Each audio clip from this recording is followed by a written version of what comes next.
Nih Pak Presiden Prabowo ngomong kayak gini nih, gimana menurut kalian? Dan kita merasa aneh. Kita produsen kelapa sawit terbesar di dunia, tapi harga kelapa sawit ditentukan di negara lain. Saya mengatakan kepada menteri-menteri saya, ini tidak boleh terjadi. Saya tidak mau kelapa sawit kita harganya ditentukan oleh bangsa lain. Kita tentukan harga kita. Nah kalau aku sih setuju ya, kita harus benar-benar bisa menguasai harga CPO. Tapi mungkin nggak sih, apakah para negara-negara luar sana setuju nggak dengan wacana Pak Presiden ini? Jangan-jangan mereka pada nggak setuju nih. Tapi kalau kalian gimana nih, para petani sawit atau pemanen sawit, kira-kira wacana dari Presiden kita bagus nggak sih? Silakan kalian tulis di kolom komentar. Presiden kemarin ngomong kayak gini, gimana menurut kalian? Hari ini, pemerintah Republik Indonesia yang saya pimpin menerbitkan peraturan pemerintah tentang tata kelola ekspor komoditas sumber daya alam. Penerbitan peraturan pemerintah ini adalah langkah strategis untuk memperkuat tata kelola ekspor komoditas sumber daya alam kita. Penjualan semua hasil sumber daya alam kita mulai dengan minyak kelapa sawit, batu bara, dan paduan besi, ferroalloys.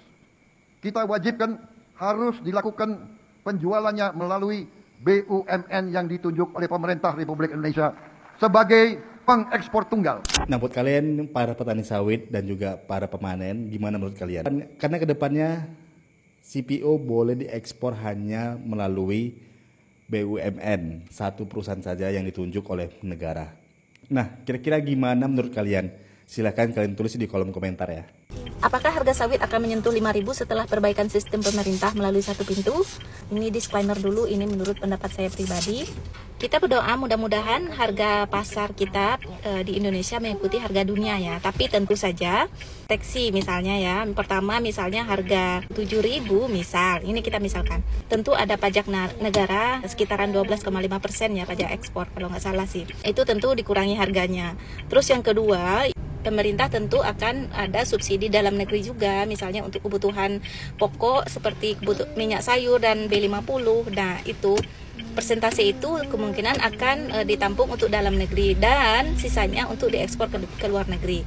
Dan ini tentu juga akan mempengaruhi koreksi harga, misalnya 30%-nya ke dalam negeri dan 70%-nya ke luar negeri, dan yang 30% ini tentu harganya tidak bisa kita samakan dengan harga ekspor, sehingga di total dalam negeri dan luar negeri nanti setelah diakumulasi, dan itulah harga yang bisa ditetapkan ke petani. Itu menurut analisa saya. Menurut teman-teman gimana? Agak berat ya, semoga bisa dipahami. Oke.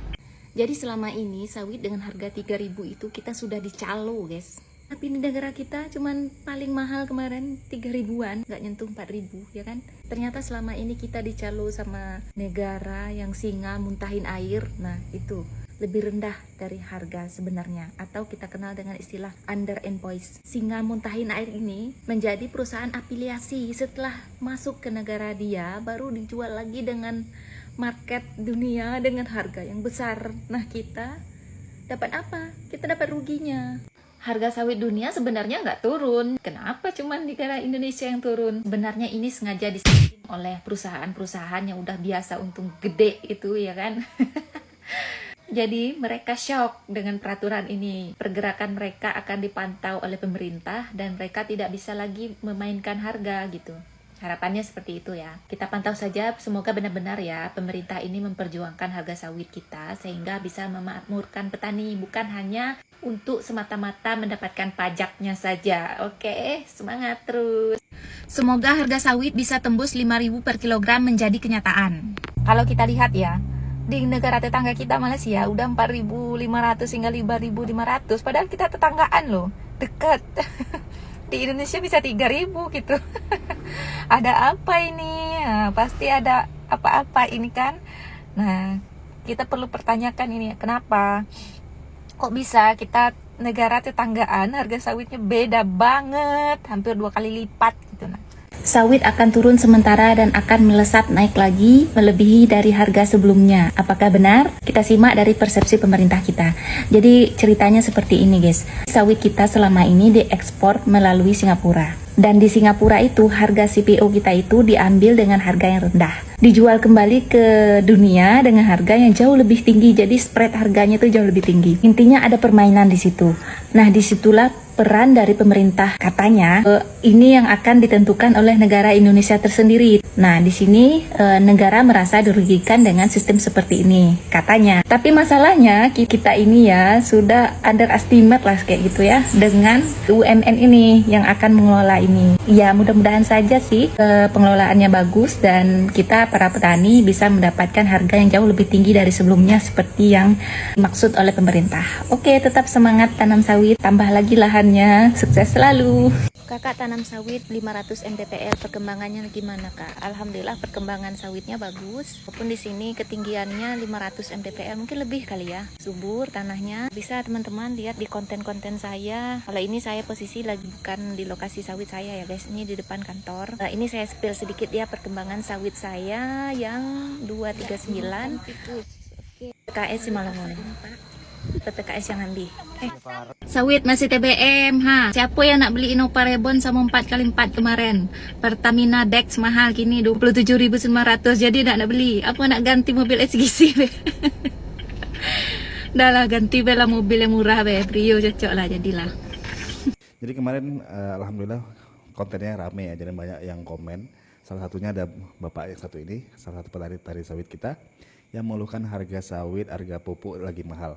Ya memang benar ya, harga pupuk lagi mahal karena ada dua perang di dunia ini ya. Ada perang Ukraina dan juga perang di Selat Hormuz. Dan itu mengakibatkan langkahnya bahan baku untuk pembuatan pupuk ya. Jadi itulah kenapa harga pupuk naik. Sama seperti B50 tadi, ketika kita nggak lagi ekspor CPO ke luar negeri, maka pastinya akan terjadi kelangkaan di luar negeri CPO itu, maka akan naik. Dan insya Allah petani bakalan tetap dapat imbasnya yang positif karena harga sawit mungkin bakalan naik.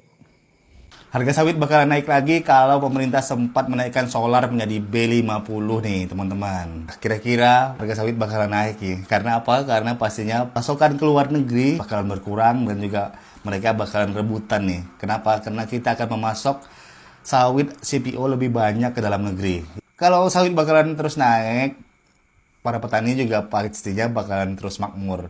Gimana sih menurut kalian? Kalian setuju nggak dengan program pemerintah ini yang menaikkan dari B30 menjadi solar B50? Ya, solar B50 ini jadi 50% dari CPO ataupun minyak nabati kelapa sawit, dan 50%-nya adalah minyak bumi. Jadi gimana teman-teman semuanya? Pastinya harga sawit bakalan naik nih. Siap-siap para petani sawit menikmati dari kenaikan harganya ya nggak, lebih cuan lagi pastinya buat petani sawit, lebih cuan lagi. Kira-kira kalian happy nggak dengan B50 ke depannya?